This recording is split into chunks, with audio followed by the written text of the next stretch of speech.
Hi all, it's Jason here from the JL&T Railroad, and this is our video update number 12 for the layout construction to date.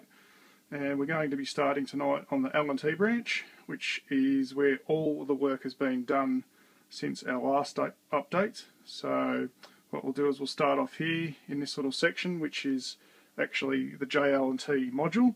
So this was the module that I originally built to practice all the skills for model railroading before I took the plunge and actually did the layout.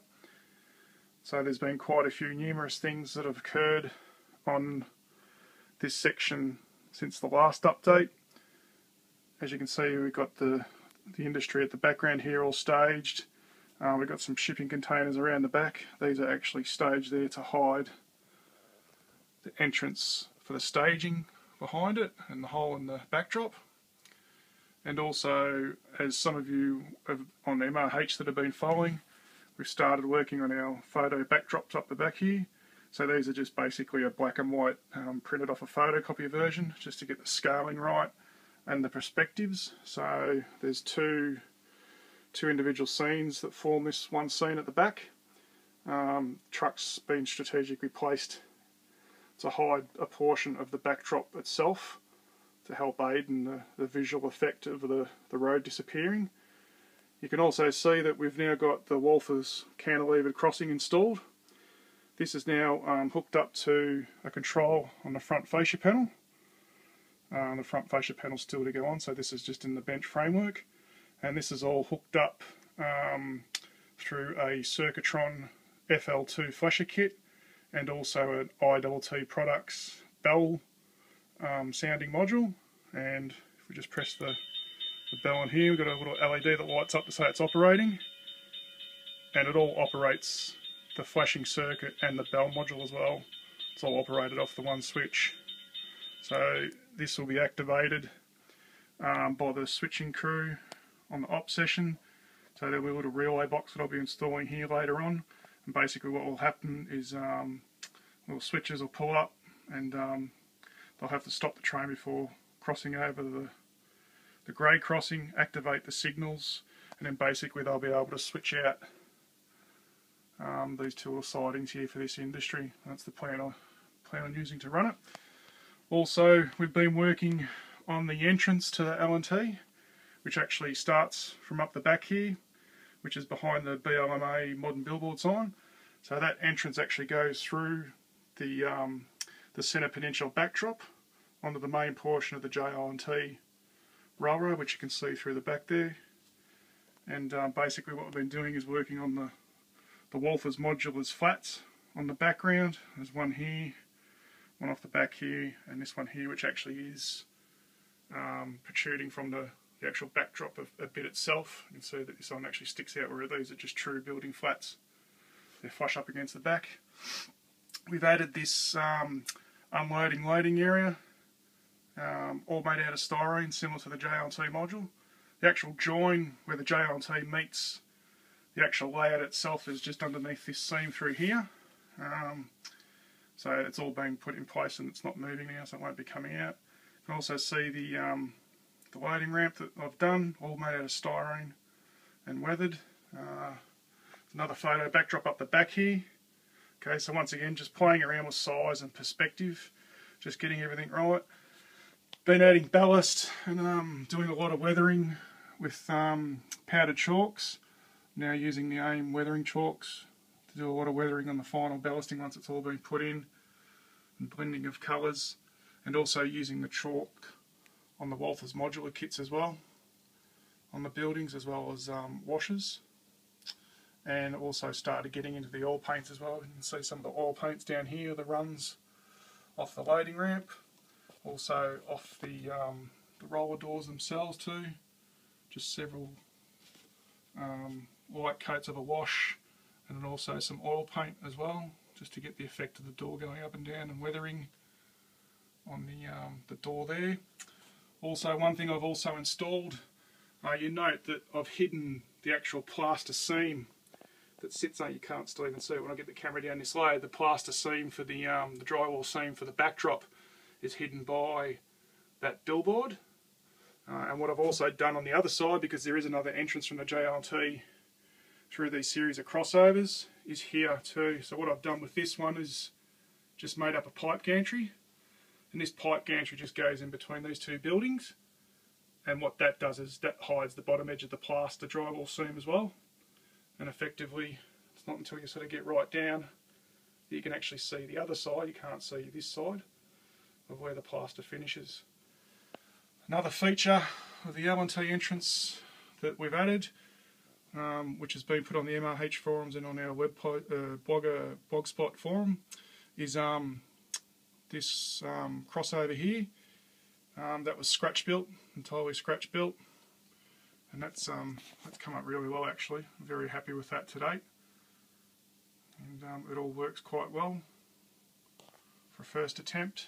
And then moving along, we're slowly weathering all our structures. As you can see, the Walthers commissary building with a few little add-ons as well. Coming into the stamping plant, metal stamping plant. Now what I've done with this one is, as you can see, is I've actually added a colour backdrop to it. This one actually is working quite well for a first go. As you can see, you can come right in. The perspective still stays relatively good on all the different angles. I do have to make it a little bit bigger and a bit wider to cover the sides here where you can see out. And what I'll also be doing is in Photoshop is just darkening down that whole picture a bit, knocking down some of that fluorescent light so it looks a bit more believable. Then moving around, another coloured backdrop. These ones I've actually done in colour because they work quite well on these scenes. So the transition between the stamping plant and the plastic pallet unloading shed with the little compressed liquid tanks at the back there and a little hard standing area.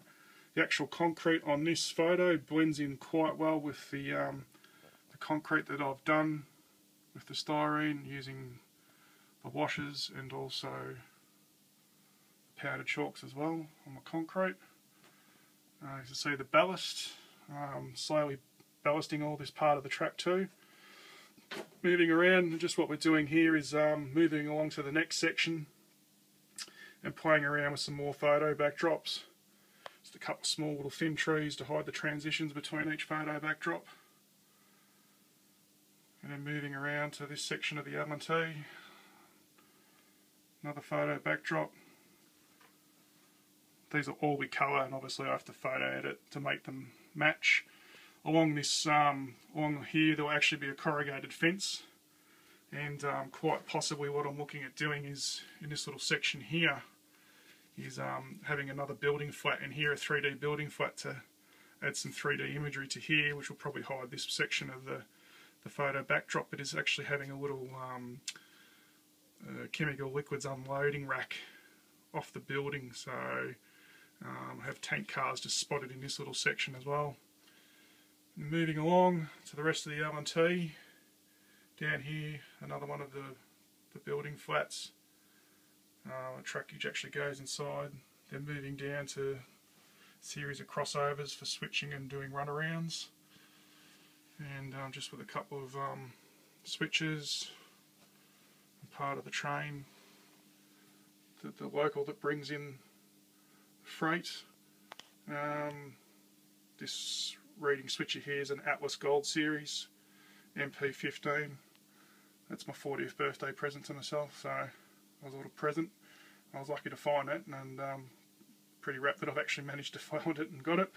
The SD45 and the GP35, weathered with Tsunami Sound by Jim Rinker.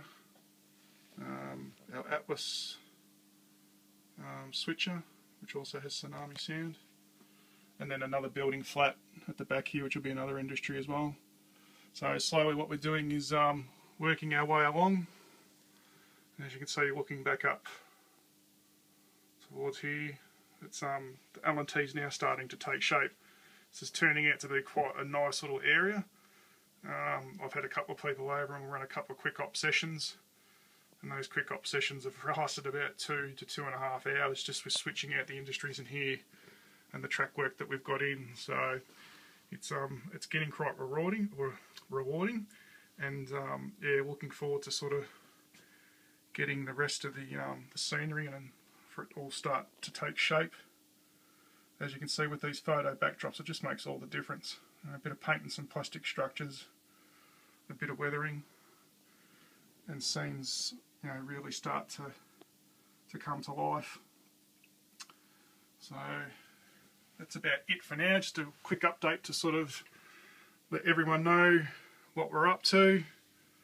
If you don't follow us, you can follow us on the Model Railroad Hobbyist forums, also our Blogspot forum, and also on Facebook as well. I generally try and post on all three if I can. If I don't post on one or the other, I'll post on at least one with some updates. And yeah, basically that's about it for the moment. Still a lot more work to do, and slowly but surely it's all starting to take shape. So that's it for tonight. Hope you've all enjoyed it, and we'll see you soon, and hopefully the next update won't be as long. Okay, thanks. Bye.